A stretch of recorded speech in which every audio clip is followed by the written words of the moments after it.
हाय guys, आज हम my disciples are female demon के एपिसोड नंबर 47 को स्टार्ट करने वाले हैं। उससे पहले जिसने भी मेरा एपिसोड नंबर 46 को नहीं देखा है, पहले जाके वो देखिए। Thank you.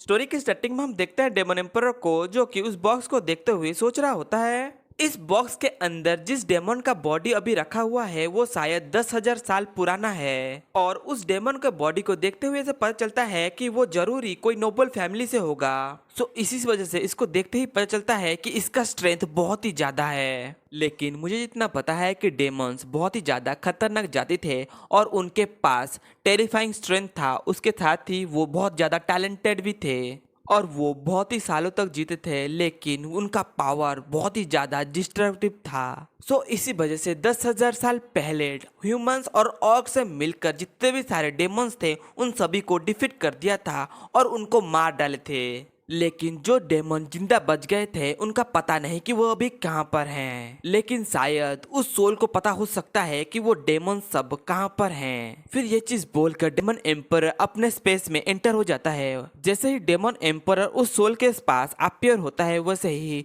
वो सोल बहुत ज्यादा डर जाता है और वो बोलता है कि प्लीज लॉर्ड, मुझे यहाँ से छोड़ दीजिए, मैं यहाँ से जाना चाहता हूँ। लेकिन तभी डेमन एम्पर उसे बोलता है, लेकिन उससे पहले तुम मुझे ये बताओ उस बॉडी के बारे में जो कि उस कॉफिन में है, उसके बारे में तुम क्या क्या जानते हो, सब कुछ सही सही बताना। अगर तुमने कुछ भी चालाकी करने की कोशिश की, तुम्हें पता है कि मैं तुम्हारे साथ क्या करूंगा। फिर ये चीज सुनकर वो सोल भी बहुत ज्यादा डर जाता है और बोलता है, यस माय लॉर्ड, मैं आपको वो सारी चीजें बता दूंगा जो कि मैं जानता हूँ। फिर वो सोल बताने लगता है कि मैंने इस बॉडी को एक सीक्रेट प्लेस में पाया था जो कि सेंट्रल टेरिटोरी के अंदर आता है। लेकिन जब मैंने इस डेमन को ढूंढा था वो तब बहुत ही ज्यादा सीरियस इंजरी में था और मरने वाला था। लेकिन तब मैंने इस डेमन को वहां पर नहीं मारा, इसको चुपचाप टांची सराइन में लाया आया और यहाँ पर लाकर कैद कर दिया। और इस डेमन के बॉडी के ऊपर मैंने बहुत टाइप के एक्सपेरिमेंट भी किए।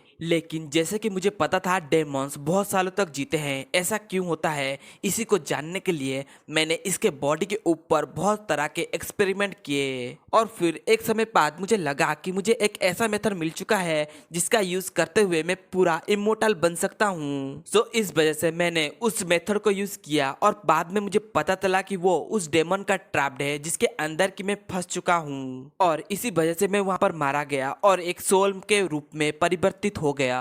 अब मैं ऐसा बन चुका हूँ जैसे कि आप मुझे अभी देख रहे हैं। लेकिन मुझे बाद में पता चला कि इस ट्रैप को मैं तोड़ सकता हूँ, इसके लिए मुझे बहुत सारे होली लॉर्ड की पावर चाहिए।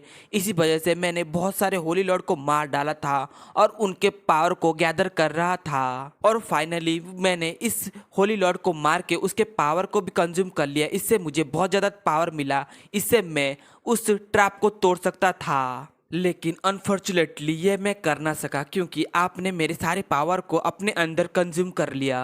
फिर ये चीज सुनकर डेमन एम्पर हंसते हुए बोलता है, हाँ, तुमने ऐसा कभी सोचा भी नहीं होगा कि तुम्हारा मुलाकात मेरे जैसे इंसान से होगा जो कि बहुत ज्यादा ताकतवर है, और वैसे भी तुमने जो कर्म किया है उसका फल तो तुम्हें भुगतना ही होगा क्योंकि गॉड सब कुछ देख रहा है। सो इस वजह से तुम्हें जिंदा रहने का कोई भी अधिकार नहीं है। फिर ये चीज बोल के डेमन एम्परर अपना थंडर पनिशमेंट का यूज करते हुए उस सोल को डिस्ट्रॉय कर देता है, और वो मन में सोचते हुए बोलता है कि डेमोन्स 10,000 साल पहले यहाँ पर पूरी तरह से डिफीट हो गए थे, लेकिन मुझे ऐसा नहीं लगता कि वो पूरी तरह से विलुप्त हो चुके हैं। मुझे लगता है वो अभी भी कहीं पर इस दुनिया में हैं और छुप के रह रहे हैं। लेकिन इस दुनिया के लिए ये कोई अच्छी बात नहीं है क्योंकि वो सारे डेमन्स बहुत ही ज़्यादा डेविल होते हैं और बहुत ही ज़्यादा ताकतवर और बहुत ही ज़्यादा क्रूएल।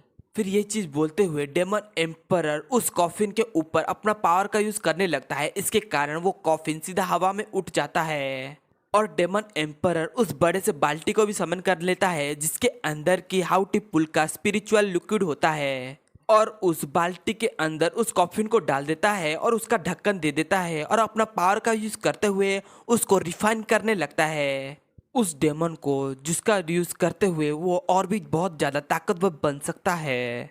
लेकिन दूसरी तरह हम देखते हैं लिंक को, जो कि डेमन एम्पर को देखते हुए बोलती है कि मेरे मास्टर ऐसा क्या कर रहे हैं जिसके कारण उनके बॉडी से इतना ज्यादा एनर्जी निकल रहा है। फिर वो टाओ बाय को देखते हुए बोलती है सिस्टर, क्या हमारे मास्टर अभी बहुत ज्यादा स्ट्रांग नहीं है। फिर ये चीज सुनते हुए टाओ बाय बोलती है हाँ, हमारे मास्टर ऑलरेडी बहुत ज्यादा स्ट्रांग है, लेकिन फिर भी वो अपने ताकत को और भी ज्यादा बढ़ा रहे हैं। लेकिन मुझे नहीं पता कि वो ऐसा क्यों कर रहे हैं, लेकिन मैं तुम्हें एक बात बतानी चाहती हूँ। जब वो बॉडी रिफाइनिंग के रियाल में थे तब उन्होंने अपने पावर से एक सेंटिंग रियान के बंदे को बहुत ही आराम से हरा दिया था और उसको जान से मार डाला था। फिर तभी लीमो आगे आते हुए बोलती है अभी तो हमारे मास्टर एक सेंटिंग रियाल में हैं और तुम्हें पता है कि अभी उन्होंने एक ग्रेट एम्परर के रियाम के बंदे को हरा दिया। इससे मैं बिल्कुल भी सरप्राइज नहीं हूँ, क्योंकि मुझे पता है कि मेरे मास्टर बहुत ही ज़्यादा स्ट्रांग है और बहुत ही ज़्यादा ताकतवर। फिर ये चीज सुनते हुए लाए हुसैन हंसते हुए बोलती है हाँ, क्योंकि हमारे मास्टर 300 साल पहले जितने ताकतवर थे अभी भी उतने ताकतवर हैं, इसी वजह से मैं उनको एडमायर करती हूँ, क्योंकि वो अभी तक बिल्कुल भी चेंज नहीं हुए हैं। वो हमेशा ही कुछ ना कुछ करते हैं जिसके कारण हम बहुत ज़्यादा सरप्राइज हो जाते हैं। अपने सिस्टरों के मुंह से इतनी ज़्यादा तारीफ सुन के अपने मास्टर के बारे में लिंग भी बहुत ज़्यादा खुश हो जाती है और बोलती है मुझे पता है कि हमारे मास्टर हमारे लिए ही इतना ज़्यादा प्रैक्टिस करते हैं, क्योंकि वो हमको प्रोटेक्ट करना चाहते हैं सारे खतरों से।